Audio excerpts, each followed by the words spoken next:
ഇന്ന് ഒരുപാട് തിരക്കുള്ള ദിവസമാണ്. നമ്മുടെ ഫംഗ്ഷന് വേണ്ടിയിട്ടുള്ള ഒതുക്കലും പറക്കലൊക്കെ കിടക്കാണ്. വീട്ടിൽ കുറേ കാര്യങ്ങളൊക്കെ അറേഞ്ച് ചെയ്യാനുണ്ട്, ഒക്കെ ഉണ്ട്. നമ്മൾ മാത്രമാണ് ചെയ്യുന്നത്, അതിനകത്ത് വേറെ ഒരാളെ വിളിക്കുകയോ എടുക്കുകയോ ഒന്നും ചെയ്യുന്നില്ല. ഇന്ന് ശാലു ഉണ്ടേ, അപ്പോൾ ഞാനും ശാലുവും കൂടെ ഒന്ന് റെഡിയാക്കി എടുക്കാമെന്ന് വിചാരിച്ചു. ഇത് കുഞ്ഞിൻ്റെ കല്യാണ ഷർട്ടാണ്, അപ്പോൾ അതൊന്ന് എടുക്കുന്നുണ്ട്. അന്ന് നമ്മൾ കല്യാണത്തിന് ഉപയോഗിച്ചതിന് ശേഷം പിന്നീട് നമ്മൾ എടുത്തിട്ടില്ലല്ലോ, അതുകൊണ്ട് അലമാര തന്നെ ഇരിക്കുന്നതുകൊണ്ട് പൊടിയൊക്കെ കയറിയിട്ടുണ്ടോ ഇല്ലയോ എന്ന് അറിയത്തില്ല. അതൊന്ന് അയൺ ചെയ്തെടുക്കണം. ഒന്ന് വാഷ് ചെയ്തതിന് ശേഷം അയൺ ചെയ്യാമെന്ന് ചോദിച്ചു. പിന്നെ ഇത് ഞങ്ങൾക്ക് പൊങ്കാലയ്ക്ക് ഇടാനുള്ള ഡ്രസ്സാട്ടോ. ഞാൻ ഇവിടെ ഇരുന്നൊരു സെറ്റ് സാരിയാണ് എടുക്കുന്നത്. ബ്ലൗസ് മാത്രം മേടിച്ചതേ ഉള്ളൂ. ഇത് ഞാൻ ഓൺലൈനിൽ മേടിച്ചതാട്ടോ. എനിക്കൊന്ന് നമ്മൾ മെറ്റീരിയൽ എടുത്ത് സ്റ്റിച്ച് ചെയ്ത് ഒക്കെ വരുമ്പോൾ നല്ല റേറ്റ് ആവും. നമ്മൾ റേറ്റ് കുറഞ്ഞ കാര്യങ്ങളാണ് നമ്മൾ ഈ ചടങ്ങിന് വേണ്ടി ചെയ്തുകൊണ്ടിരിക്കുന്നത്. എത്രത്തോളം നമുക്ക് വലിയ ചിലവില്ലാതെ ചെയ്യാവോ അത്രത്തോളം ചിലവില്ലാത്ത രീതിയിലാണ് ഓരോ കാര്യങ്ങൾ ഇങ്ങനെ അറേഞ്ച് ചെയ്ത് ഇങ്ങനെ എടുക്കുന്നത് തന്നെ കേട്ടോ. അപ്പോൾ അതിൻ്റെയൊക്കെ ഡീറ്റെയിൽസൊക്കെ ഞാൻ പിന്നീട് പറഞ്ഞുതരാം. ഇത് ബ്ലൗസിന് 250 എത്രയെങ്ങാണ്ടേ ആയിട്ടുള്ളൂ. മെറ്റീരിയൽ എടുക്കുന്നതിൻ്റെ ആ ഒരു റേറ്റേ ആ ബ്ലൗസിനായിട്ടുള്ളൂ. ഷർട്ടും അതേപോലെ റേറ്റ് കുറവാണ്. ഞാൻ ഓൺലൈനിൽ നിന്ന് മേടിച്ചതാണ്. അതിൻ്റെയൊക്കെ ലിങ്ക് ഞാൻ അല്ലാതെ വീഡിയോയിനകത്താണ് ഇടാം. പിന്നെ ഇതാ കുഞ്ഞിൻ്റെ ഷർട്ടൊന്ന് കഴുകിയിട്ടതിന് ശേഷം പിന്നെ ബാക്കിയുള്ള ജോലികളൊക്കെ ചെയ്യാമെന്ന് ചോദിച്ചു. അമ്മയുടെ മാങ്ങ അരിഞ്ഞുകൊണ്ടിരിക്കുകയാണെങ്കിൽ ഉപ്പിലിടാനല്ല, അച്ചാറിടാൻ വേണ്ടിയിട്ട് ശാലുവിന് കൊണ്ടുപോകാനാണ്. അവളിപ്പോൾ ചടങ്ങ് കഴിയുമ്പോഴത്തേക്ക് അവളും പോവും. കാസർഗോഡ് ട്രെയിനിങ് അവിടെയാണ് കേട്ടോ, അവിടുത്തെ ഹോസ്പിറ്റലാണ് കിട്ടിയേക്കുന്നത്. അപ്പോൾ അവളും പോകും. അപ്പോൾ ഇത് നല്ല ടേസ്റ്റാണ്. മാങ്ങയും പിന്നെ സവോളയും പച്ചമുളകും ഉപ്പും വെളിച്ചെണ്ണയൊക്കെ ഒഴിച്ച് ഇങ്ങനെ കൊത്തി ഈ മാങ്ങയൊക്കെ അരിഞ്ഞിട്ട് അതിനകത്ത് ഇങ്ങനെ വെളിച്ചെണ്ണയൊക്കെ ഒഴിച്ച് കഴിക്കാൻ അടിപൊളി ടേസ്റ്റാണ്. പണ്ട് സ്ഥിരമായിട്ട് ഞാനിത് കഴിക്കുമായിരുന്നു. ഭയങ്കര നൊസ്റ്റുമാണ് അത് കഴിക്കുമ്പോൾ. ഭയങ്കര ടേസ്റ്റാണ് കേട്ടോ. ചുമ്മാ അതിങ്ങനെ കഴിച്ചുകൊണ്ടേയിരിക്കും. വെള്ളവും കുടിക്കാൻ അടിപൊളിയാണ്. അങ്ങനെ നമ്മുടെ ഷർട്ടൊക്കെ ഒന്ന് കഴുകിയിട്ടു. അധികം അഴുക്കൊന്നും ഇല്ല, ജസ്റ്റ് പൊടി ഉണ്ടെങ്കിൽ പോകട്ടെ എന്ന് വെച്ച് ഞാൻ ജസ്റ്റ് ഒന്ന് കൈ കൊണ്ട് ഇങ്ങനെ സോപ്പൊക്കെ ഇട്ടൊന്ന് ഇട്ടതേ ഉള്ളൂ കേട്ടോ. പിന്നെ കംഫർട്ടിൽ മുക്കിയൊക്കെ ഇട്ടു, ഇച്ചിരി മണക്കട്ടെ എന്ന് വിചാരിച്ചു. പിന്നെ ഇതാ നമ്മുടെ കുങ്കുമച്ചെപ്പ്, ഞാനിത് വീട്ടിലിരിക്കുകയായിരുന്നു എൻ്റേത് കേട്ടോ. ഞാൻ പിന്നെ എടുത്തിട്ട് വന്നില്ല, 2 ഉണ്ടായിരുന്നേ. അപ്പോൾ ഇത് അമ്മ വീട്ടിൽ നിന്ന് ഇപ്പോൾ എടുത്തുകൊണ്ടൊന്ന് കഴുകിയൊക്കെ എടുത്ത് ഉണക്കാൻ വേണ്ടി വെച്ചിരുന്നതായിരുന്നു. ഇത് നമ്മുടെ ചടങ്ങിന് വേണ്ടിയിട്ട് സിന്ദൂരം ഇട്ട് വെക്കാൻ വേണ്ടിയിട്ടായിരുന്നു. ഞാനല്ലാത്ത ഡപ്പയിലാക്കി തന്നെ വെച്ചിരുന്നത്. അങ്ങനെ അതൊക്കെ ഒന്ന് ഉണങ്ങി കിട്ടിയിട്ടുണ്ടായിരുന്നു. ഒരെണ്ണം ഇച്ചിരി പഴയതാ, ഒരെണ്ണത്തിന് രണ്ടും ആ ഒരു പഴയതാ, പുതിയതൊന്നുമല്ല. ഞാൻ ഒത്തിരി നാൾ യൂസ് ചെയ്തിട്ട് പിന്നീട് ഞാനങ്ങ് എടുത്തിട്ടില്ലായിരുന്നു. പിന്നെ മാങ്ങയൊക്കെ ഒന്ന് വെള്ളം തോരാൻ വേണ്ടിയിട്ട് ഒന്ന് വെയിലത്ത് വെക്കുന്നുണ്ട്. അതാകുമ്പോഴത്തേക്ക് കുറേ നാൾ ഇരിക്കും കേട്ടോ. അച്ചാറിട്ട് വെക്കുമ്പോൾ ഇത് അവൾക്ക് കൊടുത്തു വിടാൻ വേണ്ടിയിട്ടായതുകൊണ്ട് അതിൽ നിന്ന് നമ്മൾ അടിച്ചു മാറ്റി തിന്നുന്നുണ്ട്. ഉപ്പൊക്കെ പുരട്ടി ഇങ്ങനെ വെക്കുമ്പോൾ തിന്നാൻ നല്ല ടേസ്റ്റാണല്ലോ. ഇതിൻ്റെ ഭാഗം മിക്കവാറും അവൾ കയറി ഇറങ്ങി ഇങ്ങനെ പറക്കി തിന്നു കേട്ടോ. അമ്മ അവളെ ഓട്ടിച്ചുകൊണ്ടിരിക്കുകയായിരുന്നു. പിന്നെ ഞങ്ങൾ റൂമിൽ വന്നു. ഇനിയാണ് നമുക്ക് ഒതുക്കാനും പറക്കാനൊക്കെ തുടങ്ങുന്നത്. അപ്പോൾ ആദ്യം റൂമിൽ നിന്ന് തന്നെ അങ്ങ് തുടങ്ങാമെന്ന് കരുതി. പിന്നെ നമുക്ക് മേക്കപ്പിനുള്ള സാധനങ്ങളൊക്കെ ഒന്ന് മാറ്റി വെക്കണം. അങ്ങനെ പ്രത്യേകിച്ചൊന്നും ഇല്ലടാ, ഞങ്ങൾ സ്വന്തമായിട്ട് ഒരുങ്ങുകയാണ് കേട്ടോ. എല്ലാ കാര്യങ്ങളും നമ്മൾ സ്വന്തമായിട്ടാണ് ചെയ്യുന്നത്. നമ്മളങ്ങനെ വലിയ ചിലവും കാര്യങ്ങളും ഒന്നും നോക്കാതെയാണ് ചെയ്യുന്നത് കേട്ടോ. അപ്പോൾ ഇത് ആദ്യം നമുക്ക് റൂമിൽ കുറച്ച് സാധനങ്ങളൊക്കെ മാറ്റിയൊക്കെ വെക്കാനുണ്ട്. പിന്നെ എൻ്റെ വളയും മാലയും കമ്മലും ഒക്കെ എവിടെയാണെന്നൊന്നും അറിയത്തില്ല, അതൊക്കെ ഒന്ന് തപ്പി പിടിക്കണം. ആകെ പൊടിയാണ് നമ്മുടെ റൂമിൽ, എപ്പോഴും അങ്ങ് പൊടി കയറും കേട്ടോ. എനിക്ക് തോന്നുന്നു വണ്ടി ഇങ്ങനെ പോകുന്നതുകൊണ്ടായിരിക്കാം. എന്നാൽ റോഡ് സൈഡല്ല, പക്ഷേ അപ്പുറത്തും ഇപ്പുറത്തെയും വണ്ടികളൊക്കെ നമ്മുടെ ഫ്രണ്ടിൽ കൂടെയാണ് പോകുന്നത്. അപ്പോൾ ആ ഒരു പോർച്ചിൽ നിന്ന് ഇങ്ങനെ എപ്പോഴും പൊടി ഇങ്ങനെ അടിച്ചുകൊണ്ടേ ഇരിക്കും. നല്ല കാറ്റൊക്കെ ഉണ്ടെങ്കിലൊക്കെ തന്നെ അതുകൊണ്ട് റൂമിൽ കയറും. പക്ഷേ റൂമിൽ എങ്ങനെ കയറുന്നത് അറിയത്തില്ല. നമ്മൾ ജനൽ അങ്ങനെ അധികം തുറക്കത്തില്ല, ഇടയ്ക്ക് തുറന്നിടും. പക്ഷേ എന്നാൽ കൂടി ഭയങ്കര പൊടിയൊക്കെ എന്താണെന്നറിയില്ല. ഇനി ഇതാ അവളൊരു സൈഡിൽ തുടങ്ങി, ഞാനൊരു സൈഡിൽ തുടങ്ങുന്നുണ്ട്. അലമാരയൊക്കെ വലിച്ചു വാരി ഇട്ടേക്കാണ്. എനിക്കിപ്പം ഇങ്ങനെ പ്രഗ്നൻ്റ് ആയതിനു ശേഷം പിന്നെ റെസ്റ്റും കാര്യങ്ങളൊക്കെ അല്ലായിരുന്നോ, അതുകൊണ്ട് എല്ലാം എനിക്ക് അങ്ങോട്ട് അടുക്കി പറക്കി അങ്ങോട്ട് കാര്യമായിട്ട് വെക്കാനൊന്നും പറ്റുന്നില്ലായിരുന്നു.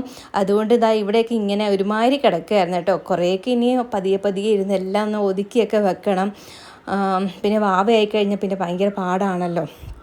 അതുകൊണ്ട് തന്നെ എല്ലാം ഒന്ന് എടുത്തൊക്കെ വെക്കുന്നുണ്ട്. അതിൽ നിന്നെല്ലാം ഇങ്ങ് പുറത്തിറക്കിയിട്ട് ആവശ്യമില്ലാത്തതെല്ലാം മാറ്റിയിട്ട് ആവശ്യമുള്ളത് മാത്രമേ എടുത്ത് വെക്കുന്നുള്ളൂ.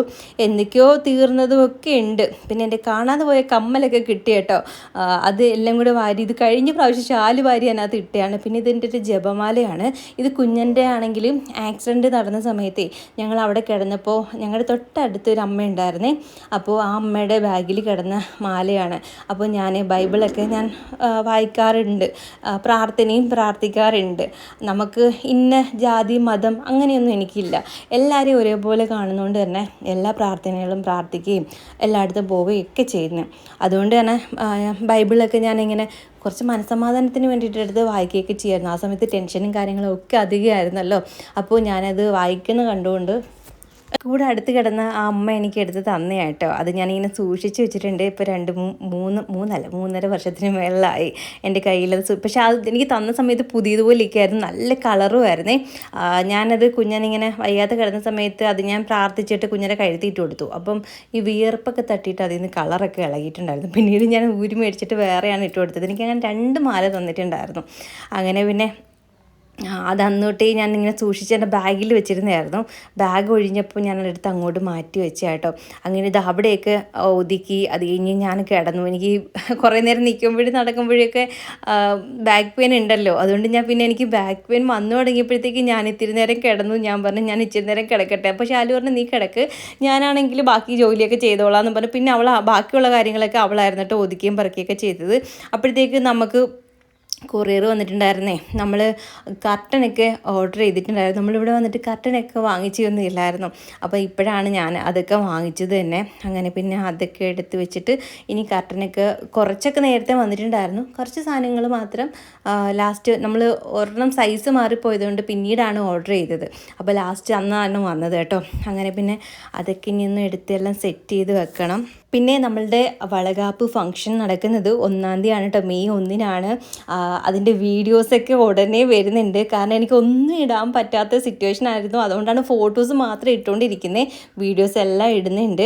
നമ്മളെ കൊണ്ട് പറ്റുന്ന രീതിയിലൊക്കെ എടുത്തിട്ടുണ്ട്. അങ്ങനെ സെപ്പറേറ്റ് നമ്മളൊരാളെ വെച്ചിട്ടൊന്നും അല്ലല്ലോ എടുക്കുന്നത്. പിള്ളേരുടെ കയ്യിൽ ഫോൺ കൊടുത്തിട്ട് അവരൊക്കെയാണ് അങ്ങോട്ടും ഇങ്ങോട്ടും വീഡിയോസും ഫോട്ടോസൊക്കെ എടുത്തത് തന്നെ.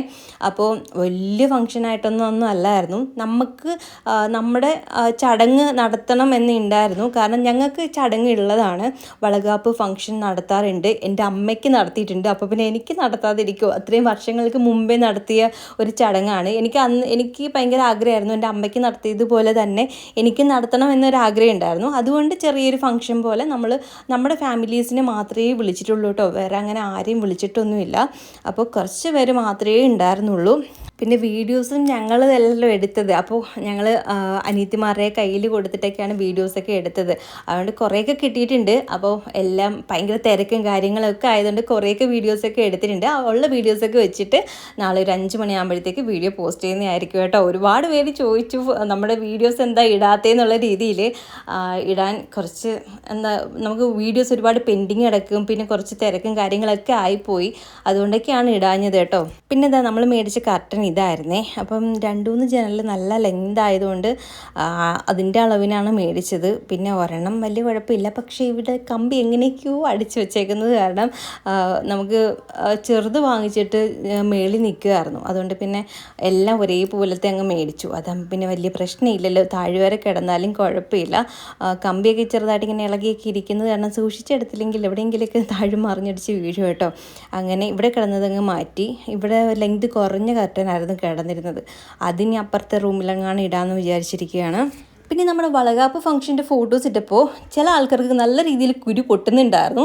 കാരണം ഇങ്ങനെ ഇടയ്ക്കിടയ്ക്ക് വന്നിട്ട് ഇങ്ങനെ നെഗറ്റീവ് കമൻറ്റ്സ് മാത്രം ഇടുന്നുണ്ടായിരുന്നു. സ്ഥിരമായിട്ട് ഇടുന്നത് ആൾക്കാർ ഉണ്ട്. തഫിരാമി എന്ന് പറഞ്ഞിട്ടൊരു പേരുള്ള ഒരു കുട്ടിയാണോ വലുതാണോ ഒന്നൊന്നും എനിക്കറിയില്ല. ആ ചേച്ചിക്ക് ഭയങ്കര പ്രശ്നമാണ്. ഞാൻ എന്തിട്ടാലും വന്ന് നെഗറ്റീവ് കമൻറ്റ്സ് മാത്രമേ ഇടാറുള്ളൂ. അപ്പോൾ ഒരു കാര്യം ഞാൻ പറയാം, ഇത് ഞങ്ങളുടെ പ്രകാരമാണ് ഈ ഒരു ചടങ്ങ് നടത്തുന്നത്. ഞങ്ങൾക്ക് വളകാപ്പ് ഫംഗ്ഷൻ ഉണ്ട്. രാവിലെ പൊങ്കാല, പിന്നെ അതേപോലെ വളയൊക്കെ ഇട്ടിട്ട് ഫംഗ്ഷൻ പോലെ നടത്തും. ഇത് വലിയ ഫംഗ്ഷനായിട്ടൊന്നും അല്ല ഞങ്ങൾ നടത്തും. ഞങ്ങളുടെ ആചാരത്തിൻ്റെ രീതിയിൽ കുറച്ച് ആൾക്കാരെ വെച്ചിട്ട് നടത്തിയൊരു ഫംഗ്ഷനാണ് ഇത്. വർഷങ്ങൾക്ക് മുമ്പേ, അതായത് ഞാൻ ജനിക്കുന്ന സമയത്ത് എൻ്റെ അമ്മ എന്നെ പ്രഗ്നൻ്റ് ഇരുന്ന സമയത്തും നല്ല ഗ്രാൻഡായിട്ടാണ് ഈ ചടങ്ങ് നടത്തിയത്. ആ സമയത്തേ നടത്തിയിട്ടുണ്ട്. അപ്പോൾ ഈ സമയത്ത് ഞങ്ങൾ നടത്താതിരിക്കുമോ? അത് ഞങ്ങളുടെ കുടുംബത്തിലെ ആദ്യത്തെ ഫംഗ്ഷനാണ്. അപ്പോൾ ഇത് നല്ല രീതിയിൽ നടത്തണമെന്ന് ഞങ്ങളുടെ വീട്ടുകാർക്ക് ആഗ്രഹം കാണും, അതേപോലെ ഞങ്ങൾക്ക് ആഗ്രഹം കാണും. ഞങ്ങൾ നടത്തി. നിങ്ങൾക്കത് കുരുപൊട്ടേണ്ട ഒരു ആവശ്യമില്ല കേട്ടോ. അത് ഇപ്പം ഈ നെഗറ്റീവ് പറയുന്ന കുറേ ആൾക്കാരുണ്ട്. അതിലെല്ലാവരുടെയും പേരിങ്ങനെ എടുത്തെടുത്ത് പറയുന്നില്ല. ഇപ്പോൾ ലാസ്റ്റ് വന്ന കമൻറ്റ് ഇതായിരുന്നു. കാരണം സ്ഥിരമായിട്ട് ഇപ്പോൾ 2-3-4 ദിവസമായിട്ട് അടുപ്പിച്ച് ഈ ഒരു പേരിൽ കമൻറ്റ് വരുന്നുണ്ട്. അതുകൊണ്ടാണ് ഈ ഒരു പേര് എൻ്റെ മൈൻഡിൽ ഓർമ്മ ഇരിക്കുന്നത് കേട്ടോ. കേട്ടോ. അതുകൊണ്ടാണ് ഈ പേര് മാത്രം ഞാൻ പറഞ്ഞത് തന്നെ. പിന്നെ ഈ പുള്ളിക്കാരുടെ സംസാരം എനിക്ക് അങ്ങോട്ട് തീരെ ഇഷ്ടപ്പെടാത്തതുകൊണ്ടാണ് അത് ഓർമ്മയിൽ തന്നെ നിൽക്കുന്നത്. ഈ ലാസ്റ്റ് വന്ന കമൻറ്റ് ഒരു ഡാഷ് ചേർത്തിട്ടാണ്, ആ വാക്ക് ഞാൻ ഇവിടെ പറയുന്നില്ല, ഈ ഒരു ഡാഷ് നടത്തിയാൽ മാത്രമേ നീ പ്രസവിക്കത്തുള്ളൂ എന്നൊക്കെയുള്ള രീതിയിലാണ് ഡയലോഗ് വന്നത്. ഞാൻ പ്രസവിക്കാതിരിക്കുകയോ അല്ലെങ്കിൽ ചടങ്ങ് നടത്താതിരിക്കുകയോ എന്തായാലും നിങ്ങളെ ബാധിക്കുന്ന ഒരു കാര്യമല്ല. കാരണം നിങ്ങളുടെ ചിലവിലൊന്നും അല്ല ഞങ്ങൾ ഈ ചടങ്ങൊക്കെ നടത്തുന്നത്. ഒരു കാര്യത്തിനും നമ്മൾ ആരെയും ബുദ്ധിമുട്ടിക്കാറുമില്ല, എടുക്കാറുമില്ല. നമ്മുടെ ഇഷ്ടത്തിന് നമ്മളെ രീതിയിൽ നമ്മൾ നടത്തുന്നു. അതിനകത്ത് നിങ്ങൾക്ക് എന്ത് പ്രശ്നമാണ് വരുന്നത്? ഇഷ്ടമല്ലെങ്കിൽ കാണാൻ നിൽക്കരുത്. ഇത് കണ്ടിട്ട് വന്നിട്ട് ഇങ്ങനെ സ്ഥിരമായിട്ട് ഇങ്ങനെ കമൻറ്റ് ചെയ്തിടും. എന്ത് മനുഷ്യരാണോ നിങ്ങളൊക്കെ? പറഞ്ഞിട്ട് കാര്യമില്ല. ചിലരുടെ സ്വഭാവം അങ്ങനെയാണ്. പഠിച്ചതല്ലേ പാടത്തുള്ളൂ, അതങ്ങനെ നമ്മളങ്ങ് സമാധാനിക്കുകയാണ്.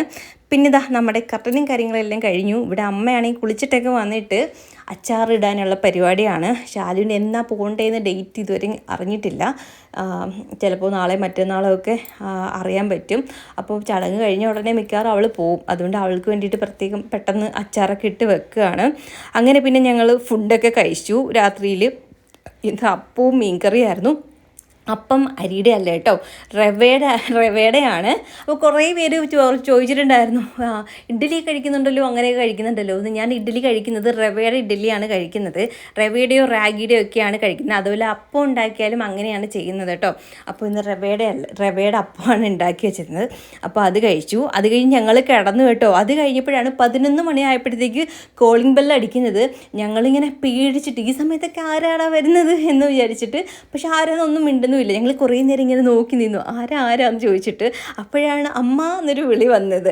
സംഗി ഇന്ന് വരുമെന്ന് ഒട്ടും പ്രതീക്ഷിച്ചില്ല. ചടങ്ങിൻ്റെ അന്ന് രാവിലെ വരുമെന്നാട്ടോ പറഞ്ഞിരുന്നത്. അതുകൊണ്ട് തന്നെ പുറത്ത് സൗണ്ട് കേട്ടപ്പോൾ ഇനി വല്ല കുറുവാ സംഘമാണോ എന്നൊക്കെ ഇങ്ങനെ വല്ലാതെ എന്തൊക്കെയോ ഇങ്ങനെ കാട് കയറി ചിന്തിച്ചു കുറച്ച് സമയം. അങ്ങനെ പിന്നെ അവളൊക്കെ വന്നു. അത് കഴിഞ്ഞ് പിന്നെ ഫുഡ് കഴിച്ചിട്ടൊക്കെയാണ് അവൾ കിടക്കുന്നത്. കാരണം നല്ല ടയേർഡായിട്ടാണ് വന്നത്. രാവിലെ അവിടെ നിന്ന് ഇറങ്ങിയതാണ്. ബസ്സിലായതുകൊണ്ട് കുറച്ച് നല്ല പാടാണല്ലോ. അങ്ങനെ പിന്നെ അമ്മ എല്ലാവരും കിടക്കാൻ പോയി. അപ്പോൾ നമ്മുടെ വീഡിയോ ഇത്രയൊക്കെയുള്ളൂ. മറ്റൊരു പുതിയൊരു വീഡിയോ ആയിട്ട് വരുന്നതായിരിക്കും.